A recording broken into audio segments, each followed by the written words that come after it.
एक दिन महात्मा बुद्ध अपने आश्रम में शिष्यों को उपदेश दे रहे थे। तभी एक शिष्य ने बुद्ध से प्रश्न किया, हे भगवान, क्या जीवन में आने वाले समस्त दुखों का निवारण किया जा सकता है?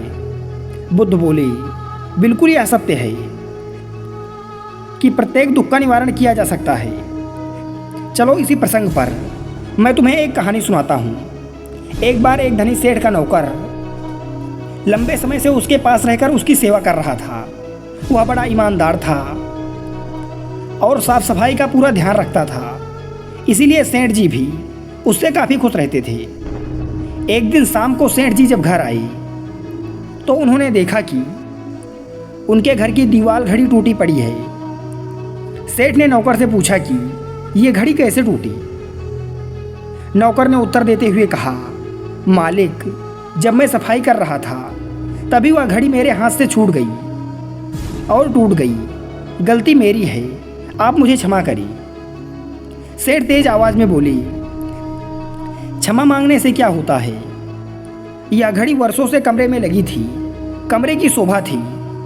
और तो और तुम्हें भी यह पता है कि यह मुझे कितना प्रिय थी। डांटने के अलावा बेचारा सेठ अब कर भी क्या सकता था। बहुत भरोसे का नौकर जो था, उस पूरी रात सेठ जी को नींद नहीं आई। वह बार बार करवटें बदलते रहे। घड़ी टूटने की बात बार बार मन में आ रही थी। जब नींद नहीं आई तो वे बिस्तर से उठकर घर में इधर उधर दौड़ने लगे। तभी अचानक उनकी नज़र उनके नौकर पर पड़ी। नौकर तो खर्राटे ले रहा था। उससे सेठ जी को और भी अधिक दुख हुआ। उन्होंने मन ही मन सोचा कि मालिक के दुख का इसे तो जरा भी ख्याल नहीं है। यह तो आराम से खर्राटे लेकर सो रहा है। नौकर को इतनी शांति के साथ सोता हुआ देखकर सेठ जी बहुत क्रोधित हुए।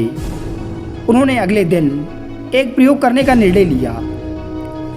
अगले दिन जब नौकर ने अपना सारा काम खत्म कर लिया तो शाम को सेठ जी ने उसे बड़े प्यार से बुलाया और कहा, देखो, कल जो नुकसान हो गया था उस समय मैं बहुत गुस्से में था, इसी से मैंने तुम्हें डांट दिया था।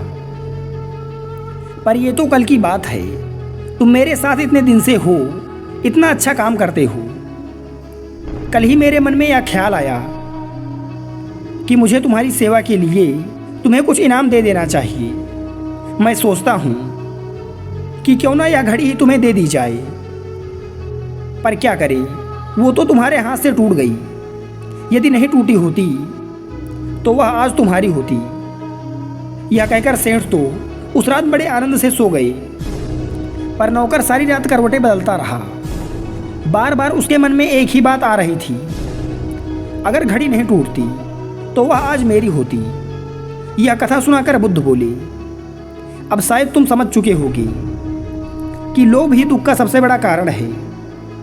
इसे त्याग कर हर दुख से मुक्ति पाई जा सकती है। जब उस घड़ी का संबंध उस सेठ के साथ जुड़ा हुआ था तब उसके टूटने का दुख सिर्फ सेठ को ही हुआ, क्योंकि सेठ के मन में उस घड़ी को लेकर लालच और लोभ था। लेकिन जैसे ही उस घड़ी का संबंध उस सेठ से हटकर उस नौकर के साथ जुड़ गया, उस नौकर के मन में उस घड़ी को लेकर लगाव पैदा हो गया और उस घड़ी के टूटने का दुख अब सेठ से हटकर उस नौकर को होने लगा। दोस्तों, दुख का कारण महात्मा बुद्ध ने इच्छा को बताया है। हमारी इच्छाएं अनंत होती हैं और जब हमारी वह इच्छा पूरी नहीं होती तो हमें दुख की अनुभूति होती है। बुद्ध ने दुख के निवारण के लिए इच्छाओं के त्याग को सबसे महत्वपूर्ण बताया है।